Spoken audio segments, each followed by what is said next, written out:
Hi friends, welcome back to my channel. ചോദ്യങ്ങൾക്കുള്ള ഉത്തരങ്ങൾ മാത്രമല്ല, ഞാൻ കാണിച്ചു തരണമെങ്കിൽ അതും കാണിച്ചു തരാം എന്ന ലെവലിലാണ് ഇപ്പോൾ രേണുസുതി നിൽക്കുന്നത്.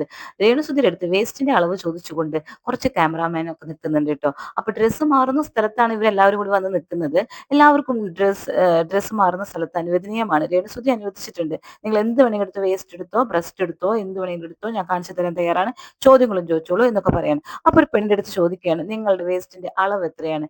ഒരു മടിയുമില്ല. ഉടനെ തന്നെ രേണുസുതി പറയുന്നുണ്ട് എന്റെ വേസ്റ്റിന്റെ അളവ് ഇതാണെന്ന്. നെക്സ്റ്റ് ചോദിക്കാൻ പോകുന്നത് ബ്രസ്റ്റിന്റെ അളവാണെന്ന് രേണുസുതിക്ക് മനസ്സിലായിട്ടുണ്ട്. അതുകൊണ്ട് തന്നെ ആ ബ്രസ്റ്റ് ആദ്യമേ തന്നെ കാണിച്ചു തുടങ്ങിയിട്ടുണ്ട്. ഇപ്പോ പകുതി കാണിച്ചിട്ടുണ്ട്. ഇനി അത് പുറത്തും കൂടി ഇട്ട് കാണിച്ചു കൊടുത്തു കഴിഞ്ഞാൽ അതിന്റെ അളവ് ഞങ്ങൾക്ക് കൃത്യമായിട്ട് അറിയാൻ പറ്റും. ഇപ്പോ സീറ്റ് ബെൽറ്റ് ഇട്ടിരിക്കുന്ന രേണുസുതി ആ സീറ്റ് ബെൽറ്റ് മാറ്റിക്കൊണ്ട് കൈകൊണ്ട് ശരിക്കും മാറ്റിക്കൊണ്ടാണ് ബ്രസ്റ്റ് കാണിച്ചു തരുന്നത്. വേസ്റ്റും കാണിച്ചു കൊടുക്കണം. ഡ്രസ്സ് അമ്പലത്തിൽ പോകാനോ എന്തോ ഒരു ഇതിനു വേണ്ടി പട്ടുപാവാട നടക്കുകയാണ് മൂപ്പരാള്. ഇട്ടുകൊണ്ടിരിക്കുകയാണ്. അപ്പോഴാണ് ഇവര് ഈ വേസ്റ്റ് നോക്കി വെള്ളം ഇറക്കിക്കൊണ്ട് കുറെ പേര് നിൽക്കുന്നത്. അപ്പൊ അവര് ചോദിക്കുകയാണ്, അല്ലെങ്കിൽ അവർക്ക് നാണമുണ്ടോ ഒരു പെണ്ണ് ഡ്രസ്സ് മാറുന്ന സ്ഥലത്ത് ചെന്നിട്ട് വേസ്റ്റിന്റെ അളവ് എത്രയാന്ന് ചോദിക്കാൻ വേണ്ടിയിട്ട് ചോദിക്കുകയാണ്, എത്രയാണ് വേസ്റ്റിന്റെ അളവ്? അപ്പോ ഞാൻ കാണിച്ചു തരാം, നിങ്ങൾ വിഷമിക്കാതിരിക്കും, ഞാൻ കാണിച്ചു തരാം എന്നുള്ള ലെവലില് ആള് കാണിച്ചു കൊടുത്തോണ്ട് പറയാം, എന്റെ വേസ്റ്റിന്റെ അളവ് ഇതാണ് കേട്ടോ, ഒന്ന് നിങ്ങൾ കേട്ട് നോക്കൂട്ടോ വോയിസ്. അതിന് വേണ്ടി ചാനൽ ഒന്ന് സബ്സ്ക്രൈബ് ചെയ്യുക, ഷെയർ ചെയ്യുക, ലൈക്ക് ചെയ്യുക, ബെൽ ബട്ടനും കൂടി അമർത്തിക്കോളൂ. ഐ തിങ്ക് ഇച്ചിരി വണ്ണം വന്ന് തൊള്ളി വെച്ച് കഴിഞ്ഞാൽ 30 ആവും, അല്ലെങ്കിൽ 20 വേസ്റ്റ് തൊള്ളി.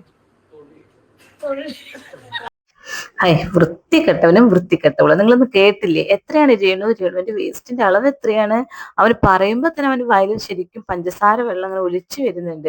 എന്തിനാണ്? എന്നിട്ട് രേണു എല്ലാവരും പറയും, എടാ നാട്ടുകാരെ, നിങ്ങൾക്ക് നാണമുണ്ടോടാ നാരികളെ, എനിക്ക് എന്നെ നെഗറ്റീവ് പറഞ്ഞ് കമന്റ് ഇടാൻ, അല്ലെങ്കിൽ യൂട്യൂബേഴ്സിനെ വിളിക്കുന്ന നാണമുണ്ടോ നാരികളെ, നാണമുണ്ടോ? എപ്പോഴും ചോദിക്കുന്ന ചോദ്യമാണ്, നാണമുണ്ടോ എന്ന്. ശരിക്കും രേണുവിന് നാണമുണ്ടോ ഇതൊക്കെ ചെയ്യാൻ വേണ്ടിട്ട്? ഞങ്ങൾക്ക് എന്തിനാണ് നാണം? റിയാക്ട് ചെയ്യുന്നവർക്കോ അല്ലെങ്കിൽ നാട്ടുകാർക്ക് കമന്റ് എഴുതുന്നവർക്കോ എന്തിനാണ് നാണം? നിങ്ങൾ ഇതെല്ലാം കാണിച്ചിട്ടില്ലേ ഞങ്ങളത് നിങ്ങളെ കുറിച്ച് വിമർശിക്കുന്നത്? അല്ലാതെ അല്ലല്ലോ. പിന്നെ ബെൽറ്റ് മാറ്റി ആ കാണിക്കുന്ന ആ മനസ്സ്, ആ ബ്രസ്റ്റ് ഒന്ന് കാണിക്കുന്ന മനസ്സ് നിങ്ങൾ ഒരിക്കലും കാണാതെ പോകരുത് ജനങ്ങളെ. അത്ര നിങ്ങൾക്ക് വേണ്ടിയിട്ടാണ് സുധിച്ചേട്ടന് വേണ്ടിയിട്ടും നിങ്ങൾക്ക് വേണ്ടിയിട്ടും മക്കൾക്ക് വേണ്ടിയിട്ടുമാണ് രേണു ഇതൊക്കെ ചെയ്യുന്നത്. പിന്നെ രേണു ഇത് രാവിലെ തന്നെ ഇങ്ങനെ ഓരോ റീലും ഇട്ടുകൊണ്ട് നമുക്ക് ഇട്ട് തരികയാണ്. രാവിലെ തന്നെ ഇട്ട് തരുന്നത് എന്തിനാണ്? റിയാക്ട് ചെയ്യാൻ വേണ്ടിയിട്ട്. ബിഗ് ബോസ് സീസൺ 4 നമുക്കൊരു ഡോക്ടർ ഉണ്ടായിരുന്നു അല്ലെ, ഡോക്ടർ രാധാകൃഷ്ണൻ. ആ ഡോക്ടർ ഇതേപോലെ തന്നെ ഒരു സെന്റൻസ് പറഞ്ഞു എന്ന് പറഞ്ഞു കേട്ടിട്ടുണ്ട്, നമുക്കത് അറിയില്ല. ഡോക്ടർ പറഞ്ഞതാണ്, രാവിലെ എന്തെങ്കിലും നമ്മൾ നെഗറ്റീവായാലും പോസിറ്റീവായാലും കേരളക്കരയിലേക്ക് ഇട്ട് കൊടുക്കണം, അവിടെ നിന്ന് കത്തണം എന്ന് ശാലു പേയാടിന്റെ അടുത്ത് പറഞ്ഞു എന്നും പറഞ്ഞ് ശാലു പേയാട് കുറെ വിമർശനങ്ങൾ ഡോക്ടറെ പറഞ്ഞിരുന്നു. അപ്പൊ ഡെയിലി നമുക്ക് യൂട്യൂബ് മീഡിയ കത്തിക്കണം എന്നുവെച്ചാൽ രാധാകൃഷ്ണൻ എന്ന പേര് മാത്രം മുഴങ്ങി കേൾക്കണം എന്ന് പറയുന്നുണ്ടായിരുന്നു. പക്ഷെ അത് രാധാകൃഷ്ണൻ അതിൻ്റെതായ ഒരു ഡിഗ്നിറ്റി, അന്തസ് ഉണ്ടായിരുന്നു ആ മുഴങ്ങി കേൾക്കാൻ വേണ്ടി. രേണുവിന് എന്ത് അന്തസ്സുണ്ട്? ഇങ്ങനെ ബ്രസ്റ്റ് കാണിച്ചിട്ടും വേസ്റ്റ് കാണിച്ചിട്ടും കാല് കാണിച്ചും തൊട കാണിച്ചും എന്താ പറയാ, ബിക്കിനി ഇട്ടുകൊണ്ടാണോ നമ്മൾ അന്തസ് കാണിക്കുന്നത്? അന്തസ് ഇങ്ങനെയാണോ കാണിക്കുന്നത്? കുറച്ച് പേര് സപ്പോർട്ട് ചെയ്ത് കൊണ്ടുപിടിക്കാനുണ്ട്. അതുകൊണ്ട് തന്നെയാണ് രേണുവിന് ഇത്രയും അഹങ്കാരം. എത്ര ആരൊക്കെ കീറി മുറിച്ച് പറഞ്ഞാലും നെഗറ്റീവ് പബ്ലിസിറ്റി കൂടുതലായിട്ട് പ്രചരിപ്പിച്ചു കഴിഞ്ഞാൽ ഈ സോഷ്യൽ മീഡിയയിൽ കത്തി നിൽക്കാമെന്ന് രേണുവിന് മനസ്സിലായിട്ടുണ്ട്. ഇനി ഇതൊക്കെ കാണിക്കുന്നത് എന്തിനാണ്? ഇതൊക്കെ കാണിച്ച് സുധിച്ചേട്ടന് വേണ്ടിയിട്ട് മക്കൾക്ക് വേണ്ടിയിട്ട് ആർക്ക് വേണ്ടി കാണിച്ചിട്ട് ഇതൊക്കെ ഈ കാശൊക്കെ പെട്ടിയിലാക്കി ഇൻഷുറൻസ് തുക കിട്ടാറായിട്ടുണ്ട്. അതുകൂടി കിട്ടിക്കഴിഞ്ഞാൽ ആളൊരു 2 വർഷം പറഞ്ഞിട്ടുണ്ട്, 2 വർഷം കല്യാണത്തിന്, ഒരു മുസ്ലിം പയ്യന്റെ കല്യാണത്തിന് പറഞ്ഞിട്ടുണ്ട്. ആ തുകയൂടി കിട്ടി പെട്ടിയിലാക്കി കഴിഞ്ഞാൽ പിന്നെ ഇവര് ഈ ലോകത്തെ കോടീശ്വരന്മാരായി ജീവിക്കാം എന്നുള്ള ലെവലിലാണ് രേണു നടക്കുന്നത്. അതിനുവേണ്ടി എന്ത് നാണം കെട്ട പണിയും ചെയ്യാൻ രേണു തയ്യാറാണ്. അതുകൊണ്ട് തന്നെയാണല്ലോ ഇങ്ങനെ ബെൽറ്റ്, സാധാരണ ഒരു സ്ത്രീ ഇങ്ങനെ പോകുന്ന സമയത്ത് പെട്ടെന്ന് കണ്ടു എന്നൊക്കെ വരും അല്ലെ, ബ്രസ്റ്റിന്റെ ഭാഗമൊക്കെ കണ്ടു, കുഴിയുമ്പോ ഒക്കെ കണ്ടു എന്നൊക്കെ വരും. അതല്ല രേണു ഇവിടെ ചെയ്യുന്നത്. ആ ബെൽറ്റ് എടുത്ത് കൈകൊണ്ട് പിടിച്ചു മാറ്റി ബ്രസ്റ്റ് കാണിച്ചു തരുന്ന ഒരു സീനാണ് നമ്മളവിടെ കാണുന്നത്. അപ്പൊ ഈ പെണ്ണിനൊക്കെ എന്താ പറയേണ്ടത്? ഇങ്ങനത്തെ കുറെ എണ്ണം ഉണ്ട് കേട്ടോ. കുറെ എണ്ണം ഈ ബ്രസ്റ്റ് കാണിക്കാനും തൊട്ട കാണിക്കാനും നടക്കുന്നവരുണ്ട്. പക്ഷെ അവരൊന്നും നല്ല പിള്ള ചമയുന്നില്ല. ഞങ്ങൾ എന്താ പതിവൃതകളാണെന്ന്, ഞാൻ നല്ല പിള്ളക്കാണ്, എന്റെ മക്കൾ കാണാൻ പാടില്ല എന്നൊന്നും പറയുന്നില്ല. അവരൊക്കെ അത് പൈസ ഉണ്ടാക്കാൻ തന്നെയാണെന്ന് പറയുന്നുണ്ട്. ഇത് യൂട്യൂബേഴ്സിനെയും തെറി വിളിച്ച്, കമന്റ് ഇടുന്നവരും തെറി വിളിച്ച്, എന്തുമാത്രം കമന്റ് ആണ് ഇതിന് ശ്രുതിക്ക് വരുന്നത്, അവരൊക്കെ തെറി വിളിച്ച് ആള് വലിയ ആളായിട്ട് നടക്കുകയാണ്. ഞാൻ വലിയ പതിവൃതയാണ്, പക്ഷെ ഇതൊക്കെ ഞാൻ കാണിക്കൂട്ടോ. ബിഗ് ബോസിൽ നിന്ന് ഇറങ്ങി വന്നത് കരഞ്ഞ് തത്തമ്മേനെയും പിടിച്ച് ഇറങ്ങി വന്നത് എന്തിനാണ്? ഇതൊക്കെ കാണിക്കാനായിരുന്നു. എന്നിട്ട് എന്ത് ഷോക്ക് ഉണ്ടായിട്ടാണ് രേണുസുതിക്ക്? വല്ല ഷോക്കും തോന്നിയിരുന്നോ? ഒരിക്കലുമില്ല. ഇതൊക്കെ കാണിക്കാൻ വേണ്ടിയിട്ട് മാത്രം തന്നെയാണ് ഈ രേണുസുതി ബിഗ് ബോസിൽ നിന്ന് ഇറങ്ങി വന്നത്. ഈ ബിഗ് ബോസിന്റെ കാര്യം പറഞ്ഞപ്പോഴാണ് ഈ ബിഗ് ബോസിലുള്ള പണ്ടത്തെ കുറെ താരങ്ങളുണ്ടല്ലോ, ആദ്യമേ ഉണ്ടായിരുന്നവര്, അവർക്കൊക്കെ റീച്ചിന് വേണ്ടിയിട്ട് ഇപ്പൊ രേണുസുതിയെ നല്ലത് പറഞ്ഞുകൊണ്ടിരിക്കുകയാണ്. ഇനിയിപ്പോ അവർക്ക് ഇത്തിരി റീച്ച് കിട്ടും. ഇനി അഥവാ ഇനി റീച്ച് കിട്ടാതെ നടക്കുന്ന കുറെ നടന്മാരും നടികളും ഉണ്ട്. അവരിപ്പോ ഈ പ്രിയങ്ക എന്നൊക്കെ പറഞ്ഞ നടികളുണ്ടല്ലോ, അവർക്ക് റീച്ച് കിട്ടാതെ നടക്കുന്ന കാര്യം ഇനി രേണുസുതിയെ നല്ലത് കുറച്ച് പറയാം. അപ്പൊ ഞങ്ങൾക്കും ബിഗ് ബോസിൽ കയറി കുറച്ച് ലക്ഷങ്ങൾ സമ്പാദിക്കാം. ബിഗ് ബോസിൽ കയറിയ പിന്നെ അവർക്ക് ലക്ഷങ്ങൾ സമ്പാദിക്കലായിരുന്നല്ലോ ശരിക്കും. എല്ലാവരും രേണുസുതിയൊക്കെ അങ്ങനെ തന്നെയാണ്. ഇപ്പൊ എല്ലാവരും ഭയങ്കര സ്റ്റാർ ആയിരിക്കുന്നത് അങ്ങനെയാണ്. ഇപ്പൊ സരിക കെ ബി ഇന്നലെ പറഞ്ഞു അനുമോളെക്കാളും ഭയങ്കര തിരക്കാണ് രേണുസുതിക്ക്. അനുമോള് വെറുതെ വീട്ടില് ഈച്ചനായിട്ട് ഇരിക്കുകയാണ്, കൊതുകിനെ കൊന്നിരിക്കുകയാണ്. പക്ഷെ രേണുസുതി അങ്ങനെയല്ല. രേണുസുതി എന്ന് പറഞ്ഞാൽ പറന്ന് നടക്കുക, ഇന്റർനാഷണൽ ട്രിപ്പുകളാണ് ഫുള്ളും. രേണുസുതി പറന്ന് നടക്കാണ്. ബിഗ് ബോസിൽ വന്നതിൽ ഏറ്റവും നല്ല മികച്ച താരം രേണുസുതിയാണ് എന്ന് പറഞ്ഞ് നടക്കുന്നുണ്ട് ആര്? സരിക കെ ബി, ആ അവതാരക അല്ലേ? അപ്പൊ എന്തിനു വേണ്ടിയിട്ടാണ്? ആളിലേക്ക് ഒന്ന് അട്രാക്ഷൻ ചെല്ലണം. സെന്റർ ഓഫ് അട്രാക്ഷൻ ആളിലേക്ക് എത്തണം. അതിന് വേണ്ടിയിട്ടാണ്. ആര് മൈൻഡ് ചെയ്യും?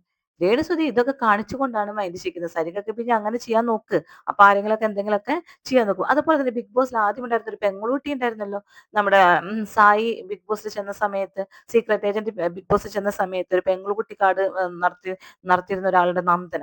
നന്ദനയുടെ അടുത്ത് ഇതുപോലെ രേണുസുതിയുടെ കാര്യങ്ങൾ പറഞ്ഞപ്പോൾ രേണുസുതിയെ പ്രൊട്ടക്ട് ചെയ്യാണ് ചെയ്യുന്നത്. നന്ദന പറയണ ഇത്തരത്തിലുള്ള റീലൊക്കെ ചെയ്തുകൊട്ടെ, ഒരു തൃശ്ശൂർക്കാരിയാണ് നന്ദന.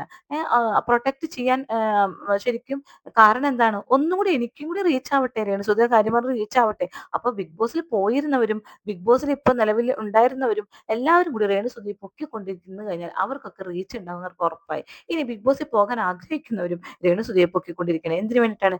ബിഗ് ബോസിൽ കയറാൻ വേണ്ടിയിട്ട് തന്നെ. ഇപ്പൊ ഈ നന്ദനയുടെ വോയിസ് നമുക്കൊന്ന് കേൾക്കാട്ടോ. തോന്നാന്നൊക്കെ എന്തിനു വിളിക്കേണ്ട ആവശ്യം? വ്യക്തി സ്വാതന്ത്ര്യം കൊണ്ട് ഇങ്ങനെ സ്വാതന്ത്ര്യം ആവരുത്. ഞാനിപ്പോ റീൽസ് ചെയ്യുന്നു, എന്റെ അഭിനയം മറ്റുള്ളവർ കൊള്ളില്ല എന്ന് പറഞ്ഞു കഴിഞ്ഞാൽ ഞാൻ അഭിനയിക്കും. അതുപോലെ തന്നെയാണല്ലോ ഒരു അനുസരിച്ച് മറ്റുള്ളവർ കമന്റ് ഇടുന്നത് കൊള്ളില്ല, നീ എന്തെങ്കിലുമൊക്കെ. അതേ നന്ദന, ഇങ്ങനെ തന്നെ റീല് ചെയ്യണം. മറ്റുള്ളവർ കാണട്ടെ. ഇമാതിരി റീല് ബ്രസ്റ്റ് ഒക്കെ പുറത്തേക്ക് ഇട്ട്, ഇനി എന്തിനാണ് ബ്രസ്റ്റിന്റെ ചാല് മാത്രം കാണിച്ചുകൊണ്ട് ഈ ബെൽറ്റ് മാറ്റി നിർത്തിയിരിക്കുന്നത്, കാർ ബെൽറ്റ് ഒക്കെ? അത് ഈ ഫുള്ളായിട്ട് 2 പുറത്തേക്ക് ഇട്ടോളൂ. അപ്പൊ ശരിക്കും സൈസും അതിന്റെ വണ്ണവും നിലയും ഒക്കെ നമുക്ക് അറിയാൻ പറ്റും. അല്ലാതെ ഇപ്പൊ ഇങ്ങനെ കാണിച്ചുകൊണ്ട് നമുക്ക് ആർക്കും ഒരു ഉപകാരമില്ല. അവനവന്റെ ഡിഗ്നിറ്റി അന്തസ്സ് പോവാൻ എന്തെങ്കിലും അന്തസ്സ് പോയി. അപ്പൊ 2 പുറത്തേക്ക് എടുത്തിടൂ.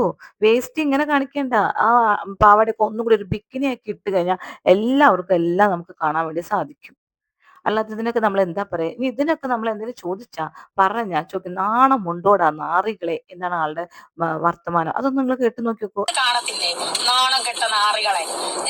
അപ്പൊ എല്ലാവരുടെയും പ്രത്യേകം ശ്രദ്ധിക്കുക. ഇനി രേണുസുധിയുടെ ഷൂട്ട് എവിടെയാണെങ്കിൽ രേണുസുധി എവിടെയാണ് ഉദ്ഘാടനം ചെയ്യാൻ പോകുന്നത്, അവിടെ എല്ലാവരും വേഗം തന്നെ ക്യാമറയും പിടിച്ച് കുറച്ച് ക്വസ്റ്റ്യൻസും എഴുതി ഇമാതിരിയുള്ള ക്വസ്റ്റ്യൻസ്, എത്രയാണ് അളവ്, എത്രയാണ് സൈസ് എന്നൊക്കെ ചോദിച്ചുകൊണ്ട് ചെന്ന് കഴിഞ്ഞാൽ അതിനൊക്കെ ആൻസർ കിട്ടുന്നതായിരിക്കും. മാത്രമല്ല നിങ്ങൾക്ക് ഹൈ റീച്ച് ഉണ്ടാകുന്നതായിരിക്കും. നിങ്ങൾക്ക് നേരിട്ടൊരു നയന സുഖവും കിട്ടും. കാരണം രേണുസുധി ഒരു ഡ്രസ്സ് മാറുന്ന സ്ഥലത്ത് വരെ ആൾക്കാരെ അലൗഡ് ആണ്. അപ്പൊ ഇതൊക്കെ നിങ്ങൾക്ക് സാധിച്ചെടുക്കാം. അതുകൊണ്ട് എത്രയും പെട്ടെന്ന് എല്ലാവരും വണ്ടി വിട്ടോളൂ. ഇതാണ് എനിക്ക് പറയാനുള്ളത്. പിന്നെ ആരും നെഗറ്റീവ് പറയരുത്. നെഗറ്റീവ് പറഞ്ഞു കഴിഞ്ഞാൽ നാണം ഉണ്ടോടാ നാറികളെ എന്ന് നിങ്ങൾ എല്ലാവരും വിളിക്കും. പോസിറ്റീവ് മാത്രം രേണുസുധിയെ പൊക്കിക്കൊണ്ട് മാത്രം നിങ്ങൾ നിൽക്കുകയാണെങ്കിൽ നിങ്ങൾക്ക് റീച്ചും ഉണ്ട്. അതുപോലെ തന്നെ നിങ്ങൾ സോഷ്യൽ മീഡിയയിൽ ഹൈ റീച്ച് ആയി മാറും. അടുത്ത ബിഗ് ബോസിലേക്ക് നിങ്ങളെ വിളിക്കാനും സാധ്യതയുണ്ട്. ഇത്രയേ ഉള്ളൂ കേട്ടോ. Okay, thank you.